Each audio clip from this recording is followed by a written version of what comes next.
I'm Kim. And I'm Camille, and this is Enneagram for the Culture, where two dope Black therapists discuss how therapy, Blackness, and the Enneagram come together. Hi. Hello. We're excited. I'm excited for today.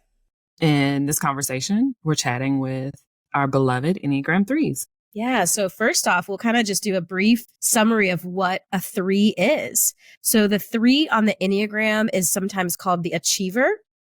It lives in the heart triad, and it is a type that is sometimes described as adaptable, driven. They're really good at visioning and seeing what something can be. Their basic fear is of being worthless, without value, or apart from their achievements. And then their basic desire is to feel worthwhile, accepted. And sometimes a message that can ring in a Enneagram 3 mind is you are good or okay as long as you're successful and others think well of you. And so we'll hear some of that in the conversation. But if you want to learn a deeper dive into 3s, we, on episode 7 of both seasons 1 and 2, we spend time really fleshing out a lot of what it looks like and means to be a 3. So in this conversation, you're going to hear a bit of a theme of like over-identifying come up. And we thought that it was a good opportunity to just touch on how we can and want to, our goal and hope is to like use a tool like the Enneagram to feel expansion, to feel that not restricted. And we feel it's important to like make that really clear, because it can just sometimes feel like it becomes a fine line where you use a tool like this and you end up like over identifying with your type. And so, yeah, we just wanted to highlight that it's cool that it comes up in our discussion and remind us that that's not the goal. It's not about being boxed in. And so some things to be aware of if you kind of start to, like we said, it can be a fine line. If you start to teeter on that line, is anything that you may read about your type or learn about your type or any element of the Enneagram really that feels like it's feels restrictive. That's a good indication that you're probably over identifying. And also something else that's pretty common is like when you hear people say, well, that's just how I am. That's just my type.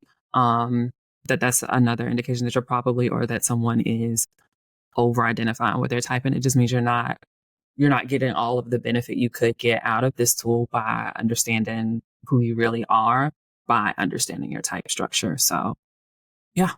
Yeah. And what's cool about the Enneagram, something that me and Kim really like, is that there are avenues within the type or within the tool to be able to not get boxed in.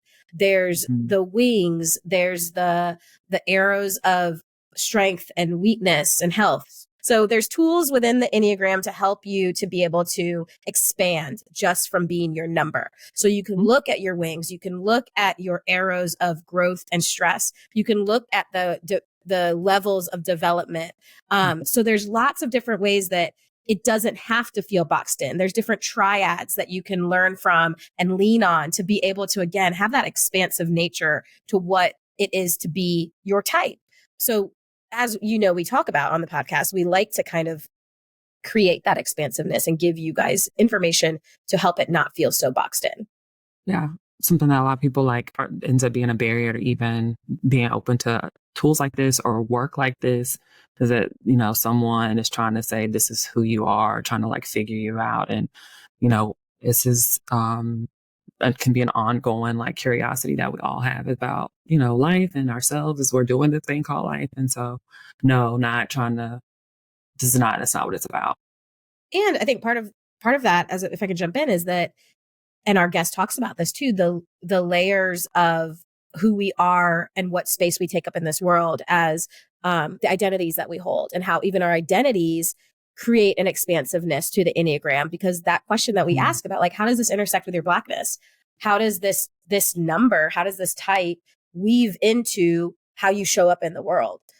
And furthering too, that sometimes we have other tools in our pocket that help us with self-development and understanding. And so our guest also talks about layering the Enneagram with astrology. We know people that layer it with Strengths Finder. So there's lots of ways that you can take this one tool and make it as big and as expansive as you want it to be. Yep.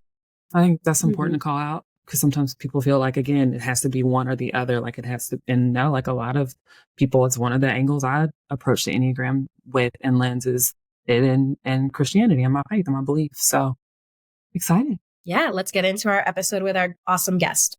Yep. Enjoy it. Yeah. I'm going to introduce our guest. Go ahead. Today we have Margaret A. Brunson, PhD in PA. She is a transformative leader and luminary who considers brunch a verb, dance floors sacred, and music one of life's greatest treasures. Dr. Margaret is the founder and principal thought partner of Illuminated Leadership Solutions, a consulting and coaching firm that leads individuals, organizations, and communities to and through transformation. Welcome, Dr. Margaret. Welcome. Thank you. Thank you. Glad to be here. Thanks for Yes, we're glad to have you. So let's jump in. Yes. Let's. So we always start off, Margaret, with how the Enneagram showed up for you this week. So you sharing a story about how you noticed your type show up. And so do you want to start or do you want me to start? I want you to start. Okay.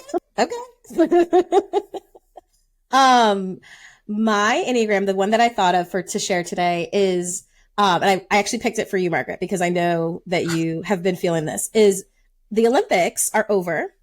And I have a really hard time with goodbyes.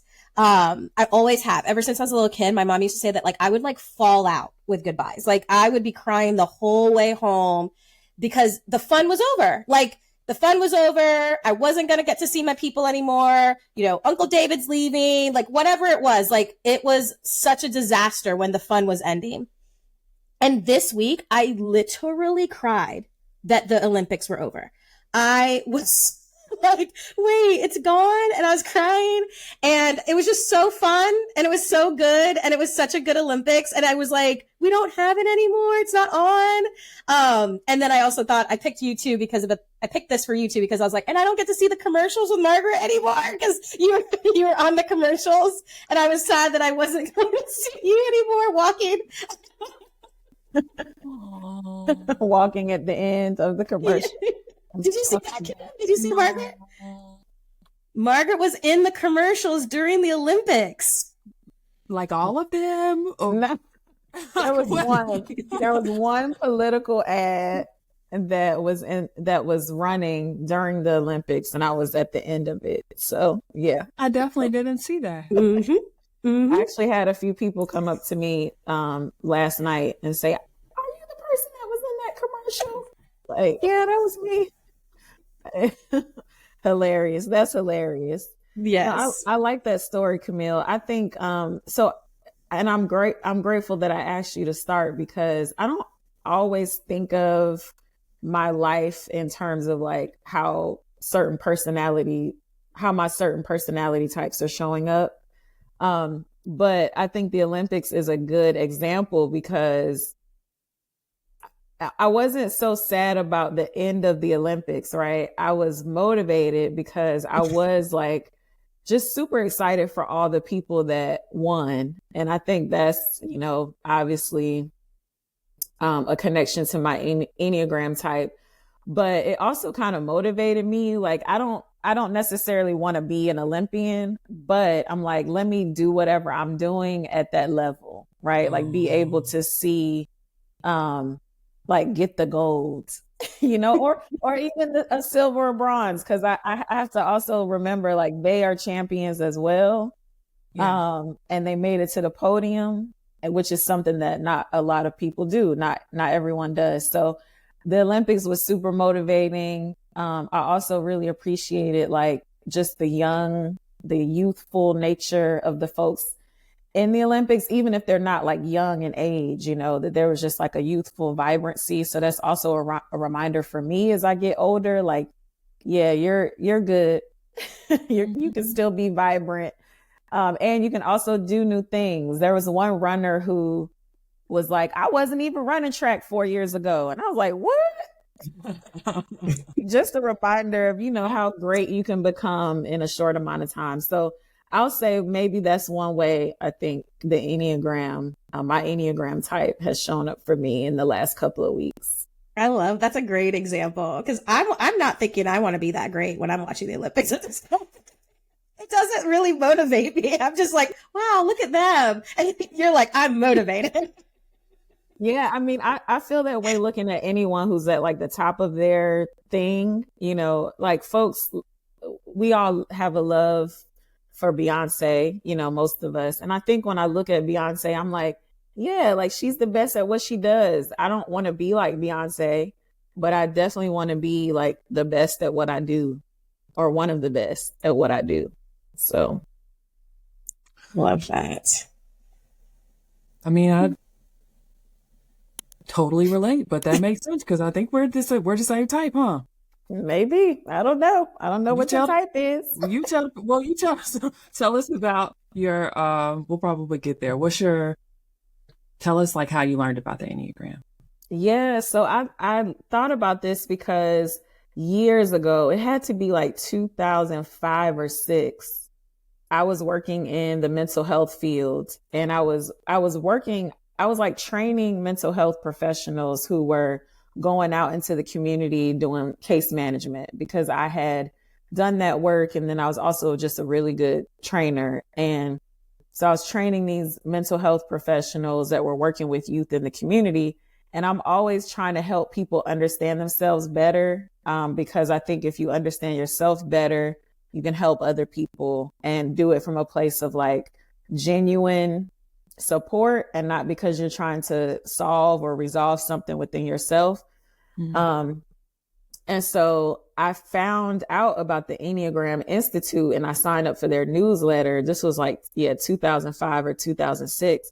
But I think, it became just noise in my inbox because, we sign up for newsletters, we read half of them, or we get really hyped for a short amount of time, and then we move on to the next shiny thing. And so then there was like this recent sort of resurgence or reemergence of the Enneagram and conversations. And I went back to my old email address, and I was like, I think this is the newsletter that I signed up 4 years ago. And sure enough, it was. And so I kind of delved back into it after so many years and was like, oh, this is interesting, And so I ended up taking the test.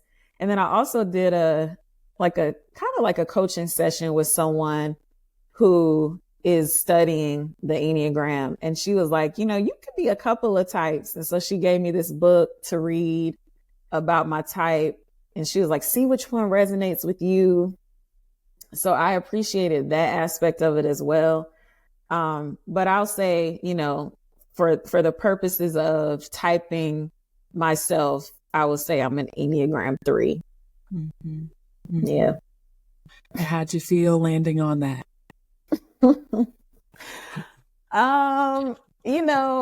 Well, I'll say I'm wired for like self-awareness and curiosity. And I will say all of the tools that I use to understand myself better, they're all pretty consistent, and so I didn't have a problem accepting it. I think some of the descriptions of the 3 and kind of like how we're motivated don't always resonate, but I also appreciate how the Enneagram speaks to the fact that you can be in a place of health, right? And so if you're in a place of health, it may look differently than someone who may not be on this journey of healing or health. Yeah. So in that regard, I'm like, yeah, this is me. This is who I am. Yeah. I'm also a 3. Okay. And so, yeah, when I see people killing it, I'm like, oh, I want to go find something to just kill. Not like kill, but like not literally accomplish. Very, very, very inspirational. But yeah, after that came up in another conversation, the part about, how the Enneagram helps us to it captures just the different levels, how, we can be distressed or unhealthy, and what it can look like when we're more, in a healthy place or more aligned. And a previous guest was actually saying that how that helped, that part, like, specifically helped her to land on her type, because she could see herself in the not so healthy. Yes, she did it the opposite way. At the time. So yeah. We like that about this tool, and that it's nuanced and dynamic in that way. Not like a lot of others that kind of says this is who you are, and it just feels kind of, rigid or stuck or stagnant. Yeah, I agree. I think, that's interesting, because I do think it's sometimes easier to see your faults or flaws than it is to see your gifts. Yeah. Or to see even your potential, right? And I think there's even a gift in kind of seeing other people's potential. Absolutely. And I think this tool does speak to that. It speaks to your potential, whereas maybe some other tools are like, well, this is how you are. So, I mean, I administer different assessments to people, and it's like, well, what do I do with this? How do I navigate the world with this? And sometimes the tool itself doesn't help you understand, not only kind of what your potential is, right? But like what that potential then means for your connection to other people. Yeah. And I think that's something that, the Enneagram is helpful with. It's like, how does this identity, if you will, or this aspect of my identity, or how I choose to name myself, connect with other people and in community, and gives you a lens to kind of show up, better, or at least well, to learn how to show up well. Yeah, I love that. And I also think just hearing you speak about, just one of the things I really do love about threes is that you guys can see the potential in things so beautifully and so easily. And like how you're like, that's what, I went to, what am I when I'm my healthiest? Because I see that easily. Like I see my potential. I see other people's potential.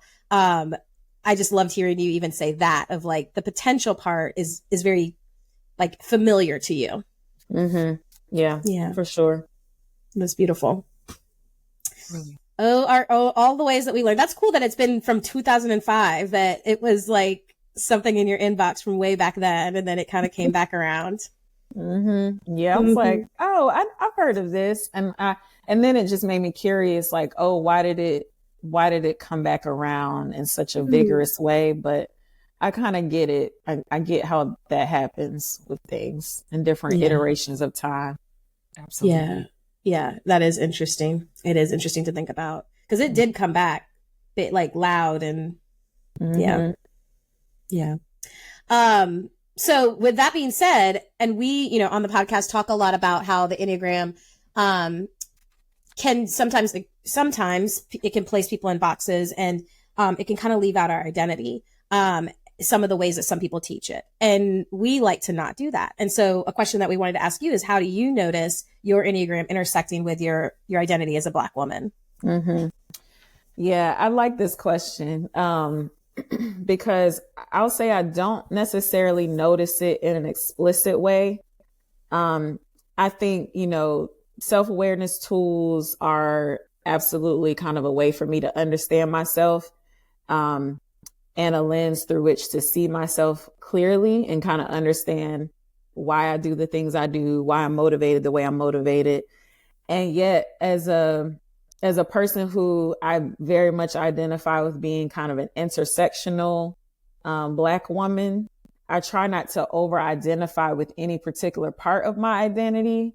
So while I am very Black and proud, and I say it loud, there are other aspects of my identity that I'm also very connected to. And so I think all of that to say, the Enneagram becomes another tool. And then just like any other tool, I have to figure out, how does it apply? And then how do I use this?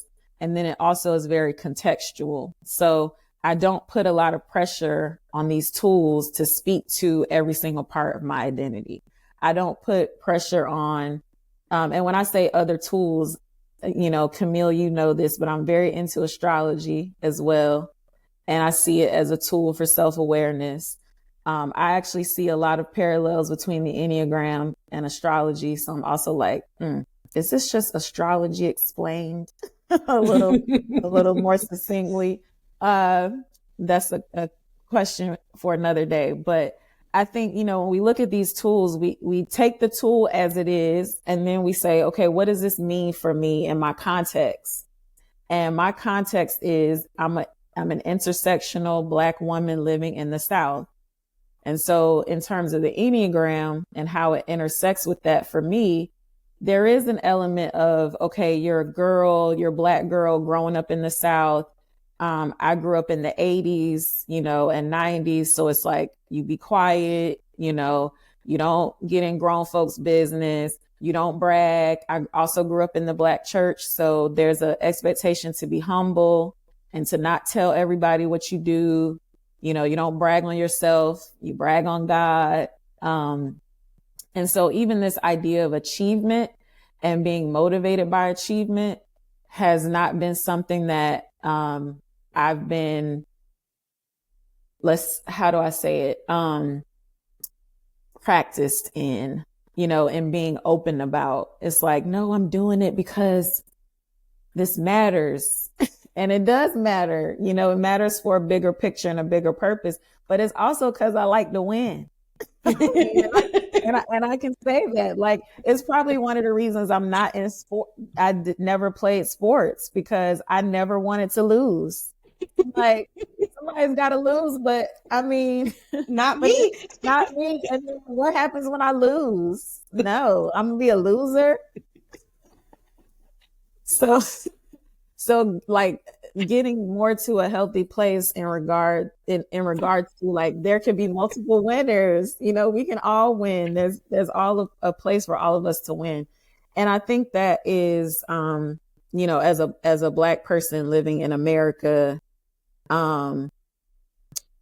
there's a complexity around that, like achievement and what that looks like. Cause it's not just an individual experience either. When you feel connected to a people and a story as part of your identity, then your winning is not only about yourself, it's also about your community and your people.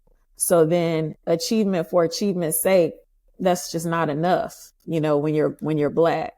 However, the other part that I think is important is that we also get to name ourselves. We get to decide what we want to be. And so we also, can't let go of that. So all of that to say, the Enneagram being a 3, how it connects to my Blackness. I think I use it as another tool to understand my multiple identities and just the nuance of being a human being. And not being one thing just because I'm Black. Yeah, that's right. So I have a follow-up question. So how's it going, like, relating to the experience of taking an L, losing? Like, is that still something that you don't do, that you avoid? Or do you feel like over time, like, just tell us more, like, how do you relate to that experience? Yeah. So interestingly, and I know we're going to talk about therapy in a little bit, but this is something I've been working through in therapy as well, and like reshaping my relationship with failure, because I actually have a problem with that term. I think that some things that we call failure are not failure. Like, for example, if I tried a new thing and it doesn't work out, or I'm not great at it, but I tried it and it didn't work out the way I wanted it to, like, is that really a failure? Because I also recognize that one of my core values is like learning and growth. So if I'm oriented to learning and growing as a person, then failure is necessary, because how else do I learn if I am good at everything that I do, right? Or if I don't try new things because I'm afraid that I'm gonna fail. And, you know, being a coach, this is also something I work with my clients on, because, you know, we don't like to lose. We don't like to fail. And then it keeps us stuck, you know, in patterns where there might be something new for us or something like beautiful trying to emerge from those moments of, let me just try this. And so I can't, I can't try to walk alongside people on that journey if I'm not willing to take it as well. And so I intentionally try to put myself in positions where I know I might not be great at this, and it's okay, because I want to try it. And if I try it and I learn something new about myself or even that thing, then it's like, all right, I'm growing. And I'll say, I don't know if this is being a Enneagram 3 or not, but I don't like it. You know, I don't like to lose. I don't like to not be, you know, good at things, or for people to look at me and be like, oh, that was, you know, that was nice. It's like, what? So yeah, it's a constant journey, I'll say, a constant journey. I love the honesty, because I think so many people feel like that, right? Like so many people, and so just being able to be like, I don't like to lose, I like to win. And achievement, and even just talking about your background of like, that wasn't something that was like pushed on, like it was almost like if you were to just be a winner and to brag on yourself and to be shiny and you know, all this stuff, it would almost be like bad. It would go against some cultural norms in all the intersections of how you grew up. And so to be able to kind of be an adult now and to own, I'm going to push back on some of those, and kind of own that I like to win, and achievement is like, I even loved what you said, like achievement for achievement's sake. But as a Black person, it's not just achievement for achievement's sake. It's achievement for a bigger picture. And there's nothing wrong with that. Yeah. And what you even said about the Olympics, like these people are achieving and it inspired you. Like, so like, thank God they achieved. Thank God we had the Olympics to watch people win gold medals, because it makes us want to then win gold medals. Not me. But I'm gonna cheer on the people winning the gold medal. Like, you do that. That's great. But for some people, it's going to be like, well, I'm going to run faster. I'm going to work harder. I'm going to be great at my craft. And that's a really great thing. So I appreciate that you like to win and that you like to achieve. That's good. Yeah, no, Camille, you just helped me. Let me write this down. You just helped me connect something to astrology. So I'm going to share it real quick. So both Camille and I are Leos, and everyone has Leo in their chart. So Leo is a sign that's ruled by the sun. And I always say to people, because people have like a love-hate relationship with Leos, you know, they love to hate us. And they're like, you know, Leos are attention seeking. And I said to this guy one time, I said, well, is it that I'm seeking your attention, or do you just notice me? And he was like, and I said, well, here's the thing though. Here's the thing. I'm not trying to get your attention. When the sun is in the sky, it is shining. It is not asking for permission to shine. Now we have to decide what engagement we're going to have with the sun. We put on sunscreen, hopefully wear your sunscreen.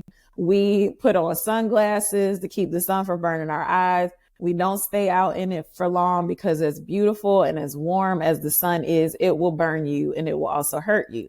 So there's this like dual relationship we have with this energy that the sun provides, which is the same as like Leo energy. We all have it in our astrological chart.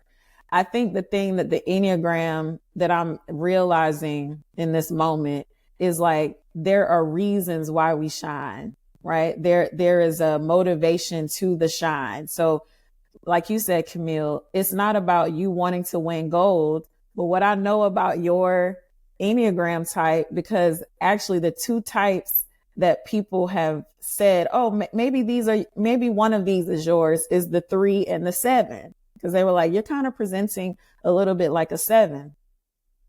And it's this shining because you want people to enjoy life. You want to have fun. There's like a motivation around like living your life and living freely.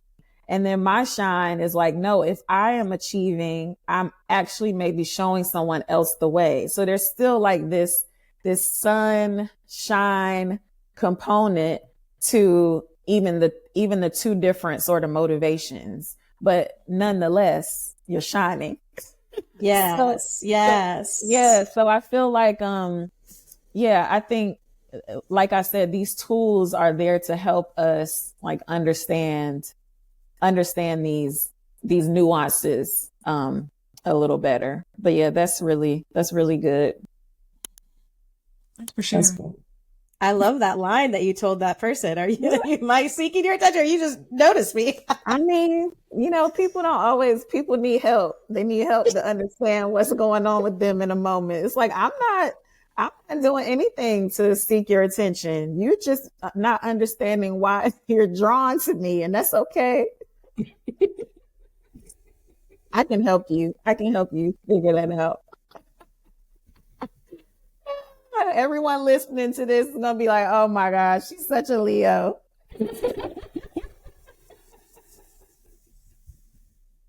I love it though. Thank you. Thank you. You're welcome. Dr. Margaret, tell us about a hope that you have for Black people around growth work. And that can be work that they're doing via the Enneagram or therapy or any type of coaching, any type of personal development. But we're interested specifically like on an individual level. I hope you have for Black people who are invested in growth work, and then for the culture, like as a collective. Yeah.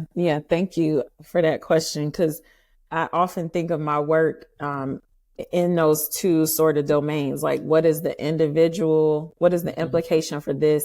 The implication of this for me as an individual, and then also a collective, which, is kind of how I alluded to it earlier. My hope individually is that people understand, Black folks especially understand that we don't have to just be one thing.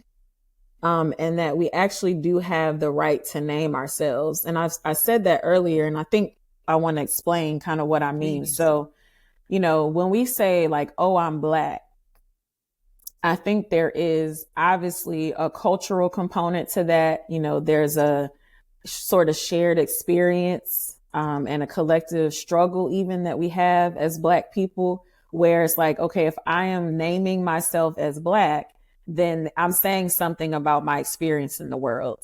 And at the same time, to name myself as Black can also mean that I might fall outside of these norms and paradigms that people have about what Blackness is. So I love how some of the videos I'm seeing on Instagram are like categorizing these types of Black girls. Like, you got the emo Black girl and the earthy Black girl and the ratchet Black girl. And it's like, but we're all Black, no matter what category you're in, how you choose to identify yourself, you're still Black. And so I think my hope for the individual and the collective is the same, in that we are expanding and broadening our definitions of Blackness to fit our own humanity, because we're not a monolith. We're not a homogenous group of people. And I think our ability to heal and like be together as people, and also love ourselves well, is contingent. It rests on, or maybe it hinges on this idea that like we have to be who we are. Yeah. So I think like growth tools, self-development tools are not to help you try to fit in, right? It's like to say, this is who I am. Now let me find my people. Let me find my community. And let me be myself without feeling like there's a threat to the community if I choose to be different or like countercultural. And so I think our ways of my collective hope is that our ways of sort of growing as individuals and learning more about who we are also end up making room and space for like the fullness of who we are as Black people. Yeah. And then the last thing I wanted to say is, you know, I have a good friend, I'll call his name Dr. DeLeon Gray. He's a professor and researcher, and he does work around belonging. And I remember years ago, he and I had a conversation about communalism, because he was studying and learning this as a concept of belonging, essentially where you are not only trying to fit in, but you're also standing out. So you're standing out and fitting in at the same time, which is essentially, you know, belonging. It's like, how do we both stand out, be who we are, but also fit in and connect with our community? And so he started reading and studying this idea of communalism. And we had a conversation one day about it. He said, you know, we were taught our whole lives that we can't love others unless we love ourselves. He said, but if you look through the lens of communalism, it actually flips it. It says, the way other people love me can teach me how to love myself.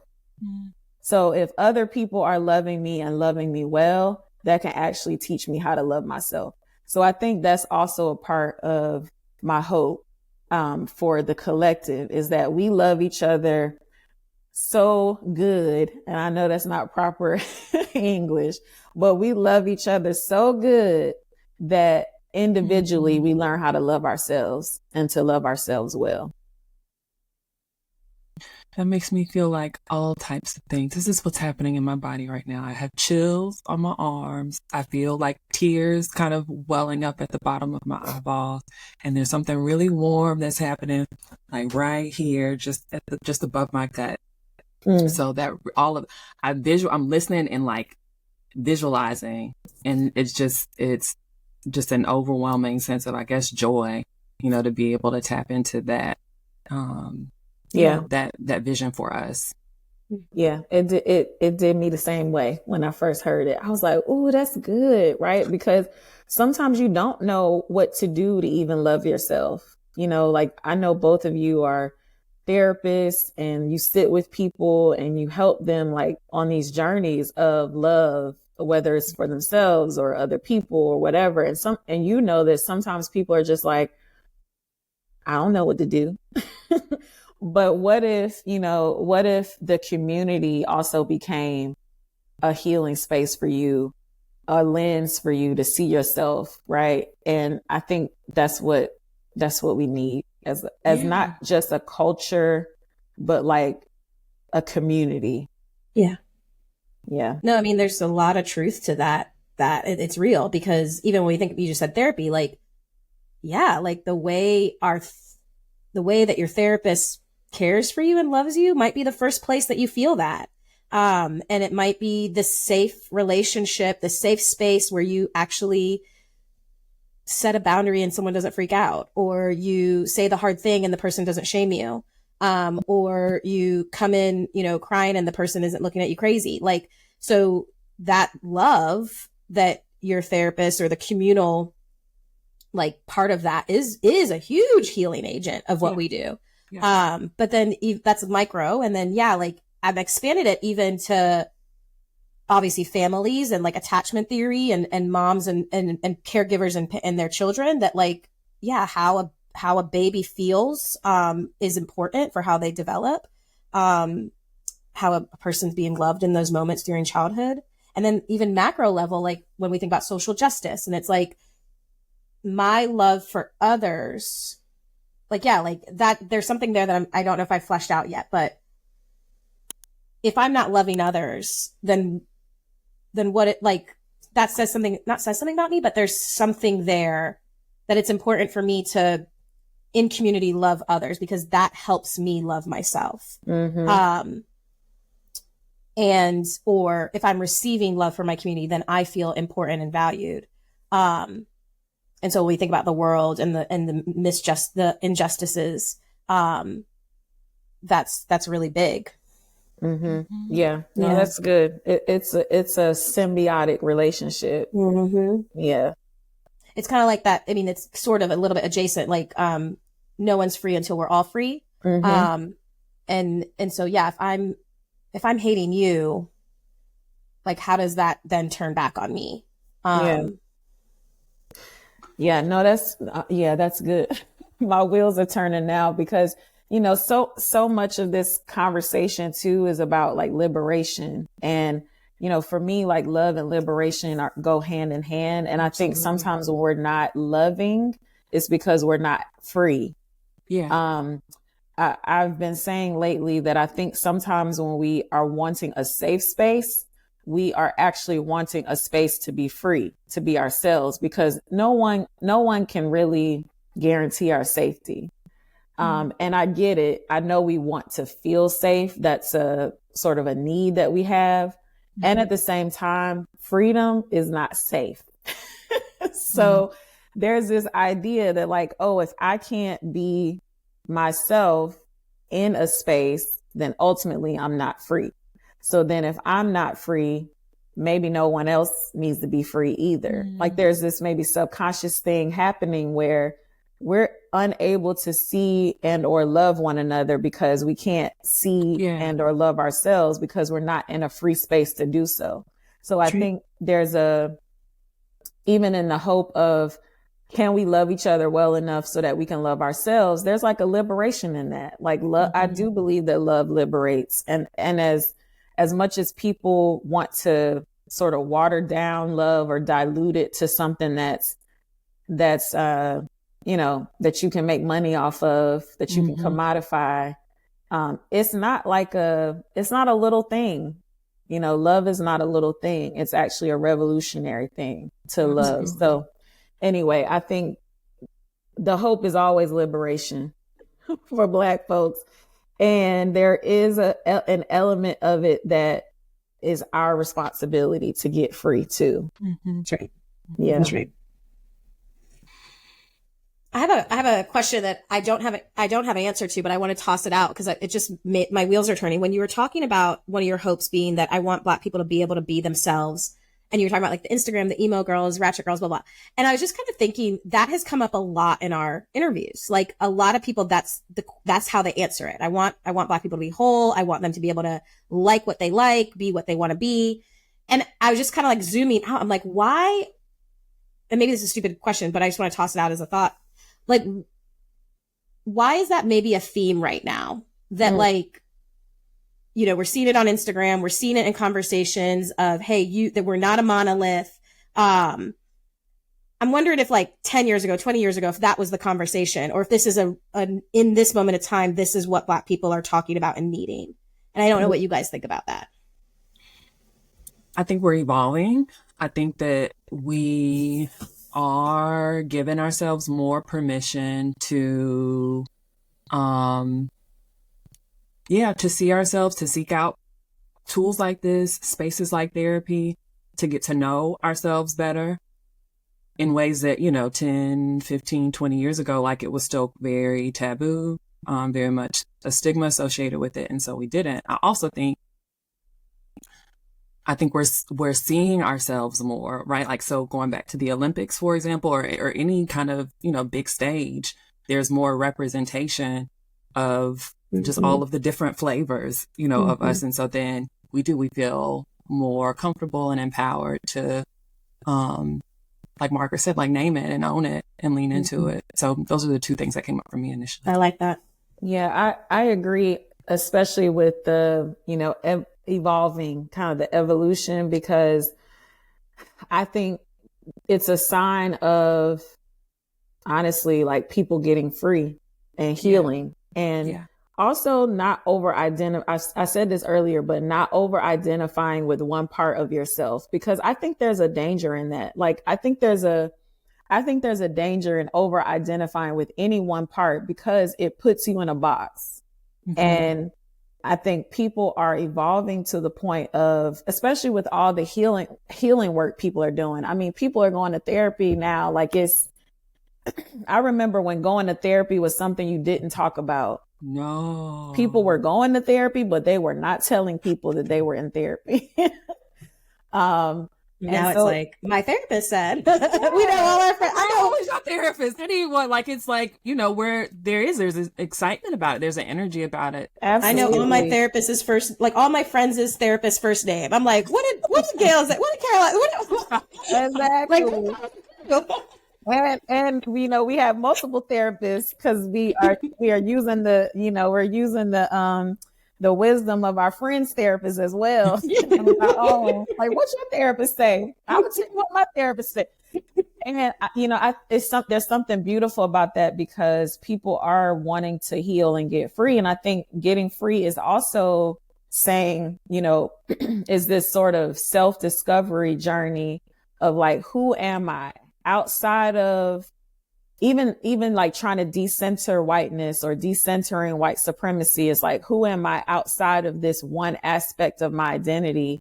Yeah. And so much of being Black is associated with struggle sometimes, that we are now turning it into, no, being Black also means experiencing joy. It also means frolicking. I love the videos of Black boy joy and frolicking. Me too. I watch them over and over again. Yes, like I don't have to be these things that have been prescribed for me because of this aspect of my identity. And I think we have to hold both, because there is a way to sort of overcorrect and now like de-identify with that part of yourself.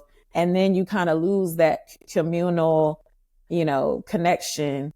And I think you can hold that, like you can hold this connection with your community, and you can hold, there is a space for me regardless of how I show up. So yeah, I think it's trending. I think it's trending right now because people are healing. People are doing healing work. I love that. I agree. Thanks for, I think both that I agree with all of what you said. And I was even thinking about when we see this even happening with gender, right? We see this happening where people are like, I think I'm non-binary. I think this fits better for me. And I identify with these parts of masculinity. I identify with these parts of femininity. And that's what makes sense to me. And I'm not just going to be in one lane when it comes to gender. And so maybe it's a whole healing journey that everyone's kind of pausing to say what fits for me and not to over identify. So yeah, that's good. Mm-hmm. Yeah. When you said there's talking about the danger in over identifying with like one particular part, I just wanted to echo, like, I totally agree. I think that is so true. And I think this is probably just a reiteration that's also the case when it comes to tools like this. It's the case when it comes to like figuring out your type. Like the point of this, the purpose of this work is not to, land on being a 3 and putting yourself in that box and stopping there.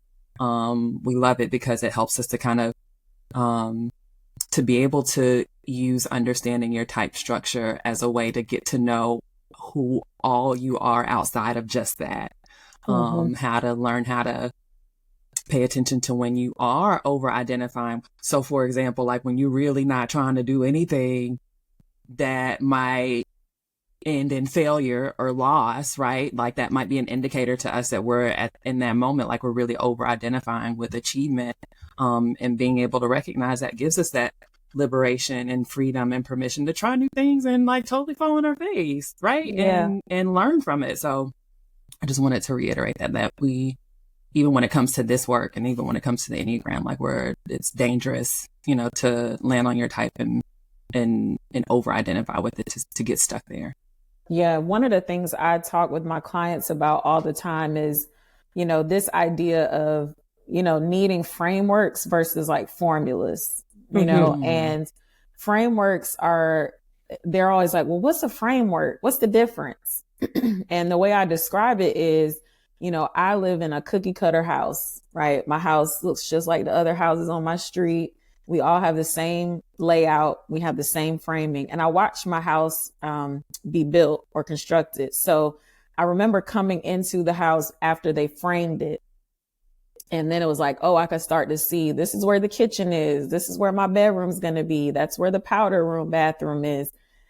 But then if you go into every person's house, our houses look different. You know, some people got carpet. I don't have carpet. You know, some people have colored walls, painted walls. Some people have, you know, red sofas, you know, whatever your decor is, you fill that out, but we all have the same framework. So, or we all have the same frame. So this becomes a framework for you to then figure out, how do I make this real for myself? How do I decorate it in such a way that it fits me and who I am? Not to say just because it's a cookie cutter template or approach that now everyone has to live it out the same way, or use it as a way to be stagnant and not change. Right. There's a beautiful sort of I don't know the word, but like there's a nature of curiosity and understanding yourself that's like not static, that it has to be kind of ever evolving, because you lose out on the ability to grow and like be different. And so then this goes back to the, you know, wanting to be yourself conversation. That becomes more difficult to do when you put yourself in a box and now you're like trying to crawl out of it. Cause it's like, well, how do I get out of this? You have to continue to give yourself room to shift and grow. And I'm saying that now at this point in my life, like into my 40s, and looking back on my 30s, early 30s, even late 20s, like, oh, I'm kind of different. You know, like the core of who I am is the same, and how I'm choosing to live out my identity in the world is very different. So, yeah. We love that for you. That's a great example, a great like analogy. I love it. Very cool. Thank you. Well, you kind of mentioned this a little bit. So what has your relationship with therapy been? And we're going to combine these, like what's something that, because it sounds like that's been an ongoing thing. And so what has been something that's really stuck out to you, a gem that you've received from therapy that still kind of resonates for you? Yeah. So I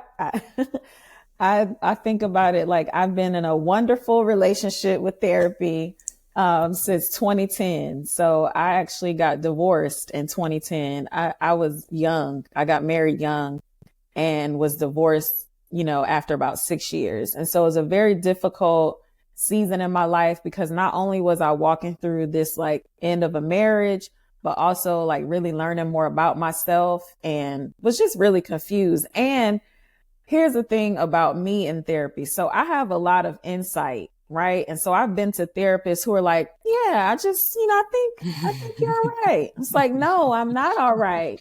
Just because I know what's going on doesn't mean I know what to do. Like, I need you to help me. So, you know, I've had kind of a few hit or misses with therapists, but I've also had some like hits with therapists who are wonderful. And my current therapist is wonderful. She's a dynamic Black woman who just really, really gets it, and asks some really good questions. And I think asks me questions that other people may want to ask me, but might be afraid to ask me, right? Or they might make assumptions that I already know these things, because I do have a lot of insight. And I know that's a gift that I have. It's not something that I cultivated by going to school. It's like, I believe it's a God-given gift that I have a lot of insight and wisdom. And so for me, therapy is a place for thought partnership. It's a place for someone asking me difficult questions, or my good friend's therapist says, your friend's therapist, who's exactly. See, we got multiple therapists.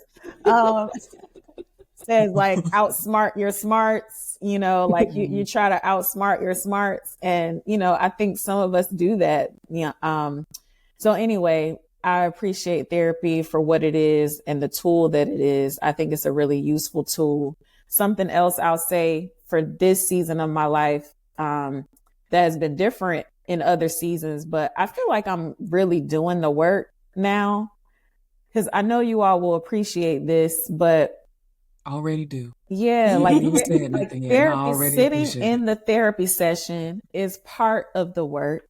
Yes. And then there's like, okay, now when you get off the call or leave the office, what is your work to do as a result of that, like insight, this awareness? And I think sometimes we stop short of we stop ourselves, or maybe we don't push and move forward with doing the work because we feel so good in the therapy session. So it's like, yeah, that was a breakthrough, but it's like, yeah, but life is life. And yeah. So now how are you going to take this tool and use the tool? And I'll say, this time around in therapy with this particular therapist, I just feel like I'm really doing real work, and I can see that I'm doing the work.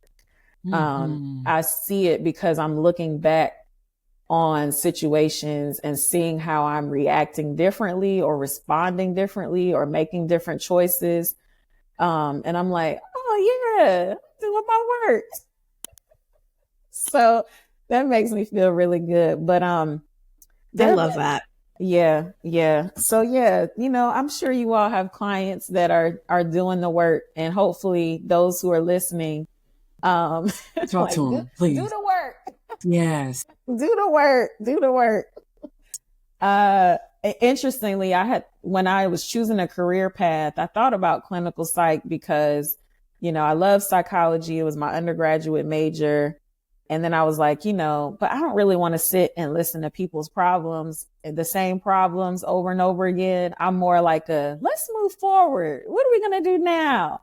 And so I love coaching because most of my clients have therapists, which I think is great. And then it's like, all right, I'm the person that's walking with you to kind of move some things forward and, create strategies to achieve the success or the goals as you name it, right? Like as they name their success, this is what success looks like for me. I'm a person that can help them get there. So all of that to say thank you for what you all are doing as well. But my therapist has given me many gems, especially in the last 2 years. And I'll just share openly, a couple of things I've really been working on in therapy. One is my relationship with my body, and then also just relationships in general, right? Because relationships are, no matter what type of relationships they are, they have an effect on us. And so one of the questions she gave me recently is something that I've shared with other people. I'm like, my therapist said, but she asked me, we were talking about a specific relationship with someone, and she said, what type of relationship with this person will cause you the least amount of harm?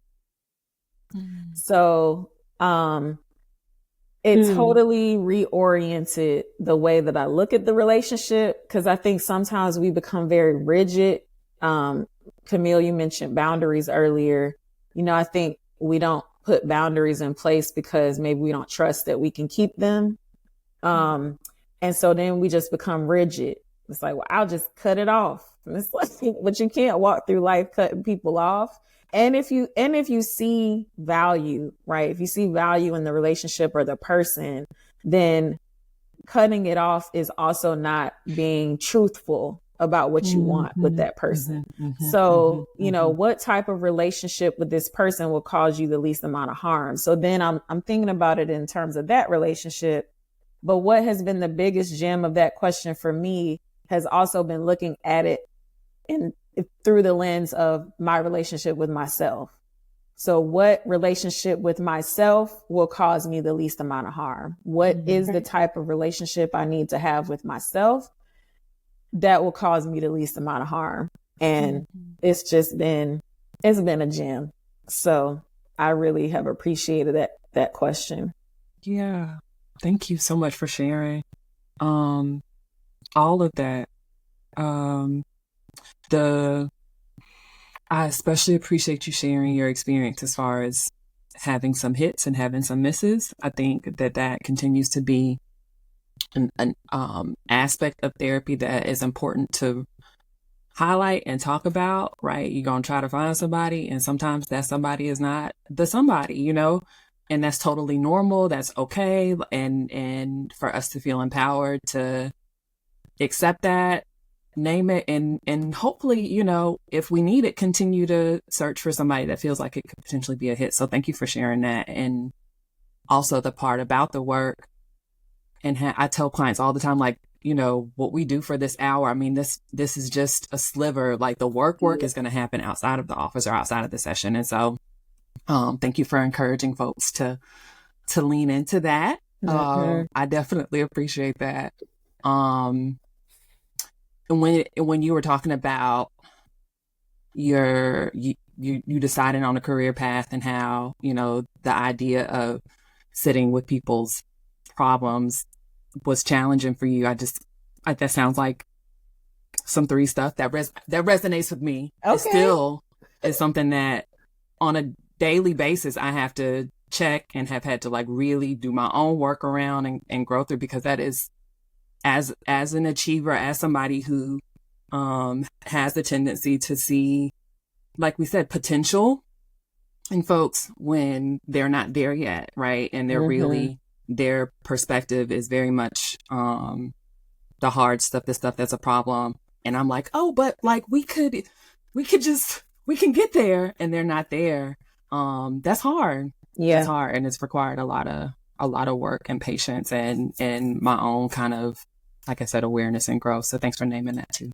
Yeah, thank you. I had never even associated that with the 3. So yeah, that's helpful insight. Yeah, because I think that's been a theme throughout my life, honestly, is being able to see people. It's not better than they can see themselves, right? Because I think people see themselves and know themselves, sometimes even subconsciously or unconsciously. But I think I can see the ability for people to be better. Yeah. And to show up well, or, I see the potential in them to be more than what they are. And that's been very frustrating at times. It's like, if you only just saw it, if you could see what I could see, right? Yeah. I even told one of my friends, one day you're going to wake up and see yourself. And I'm just waiting for that day. Like the day you wake up and see, how amazing you are, it's going to be like fireworks. And I hope that there's even the ability to like contain it all, right? Because it's going to be, I know for this friend in particular, it's going to be big. It's going to lead to something big. But I'm just like, okay, I'll just wait. I'll just wait. But yeah, so.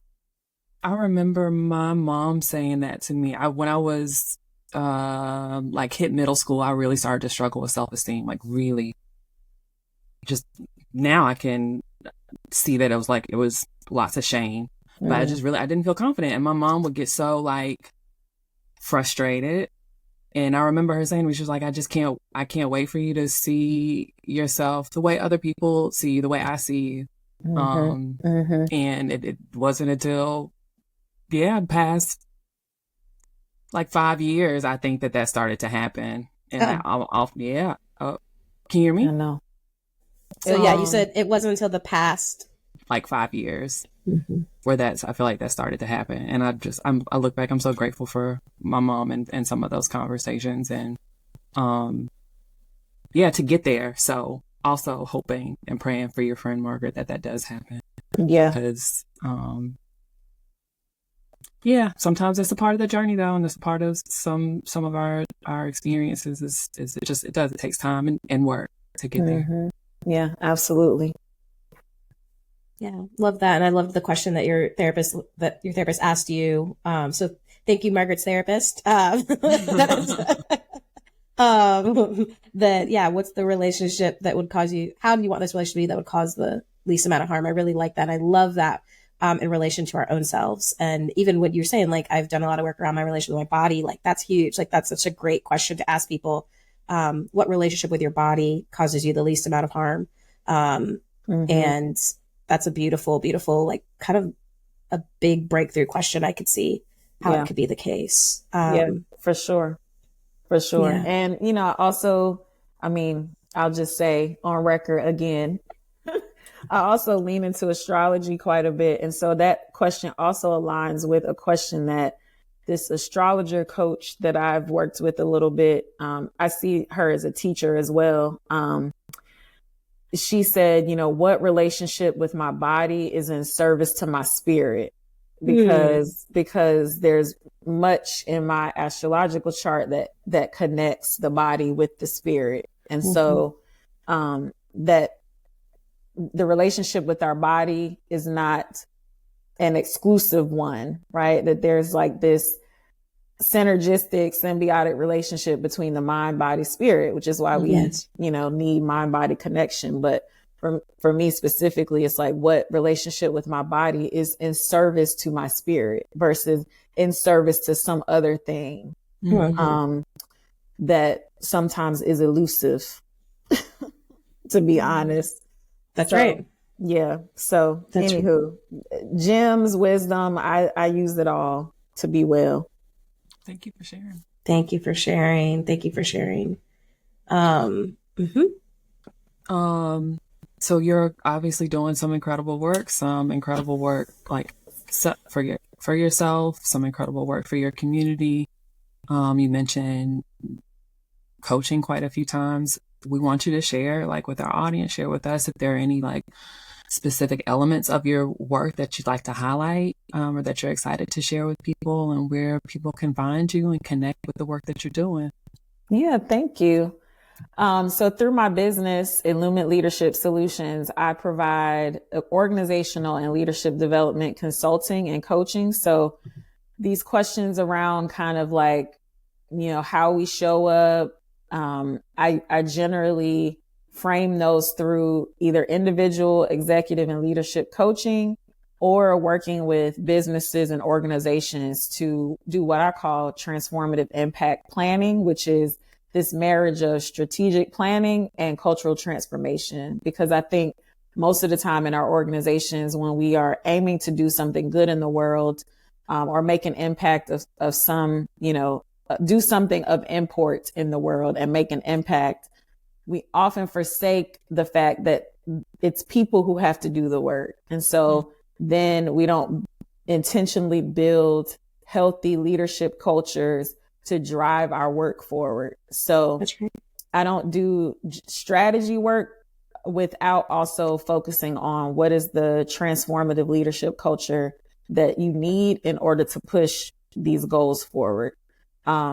So I love doing that work with organizations. I also really love coaching, because it helps me to frame even the questions that you were asking about the individual and the collective. So yeah, I'm kind of in the trenches doing that on a daily basis, building a team. So, you all will see more about that in the near future, but I can be found at MB is free, because I'm trying to be free, not my services, but my life. I do charge for what I do. But don't get it twisted. Not that type of liberation. Exactly. And that's an economic liberation. Okay. Right. We're not doing that. No, slavery ended. Slavery is over. Pay us. Yes, pay us.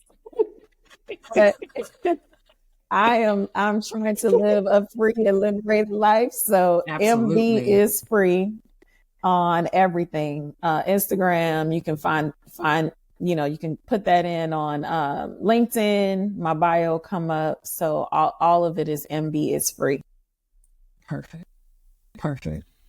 Well, we're excited to see all the work, amazing work that continues to flow from you, from Illumine Leadership Solutions, just everything that you're doing. Thank you. And I'm grateful for this space that you all are carving out for people to share. It's lovely. And I enjoyed our conversation. Thank you. Same. You did too. Same. So much for your time and all All right. your gems and wisdom. All the gems from you, gems from your therapist. We got gems. Friends therapist. Friends therapist. Yeah, your friends therapist. Yes, all the gems, all the gems. Yes. Margaret. You're welcome. Thank you. And that's a wrap for us. Yep. We'll see you on the next episode.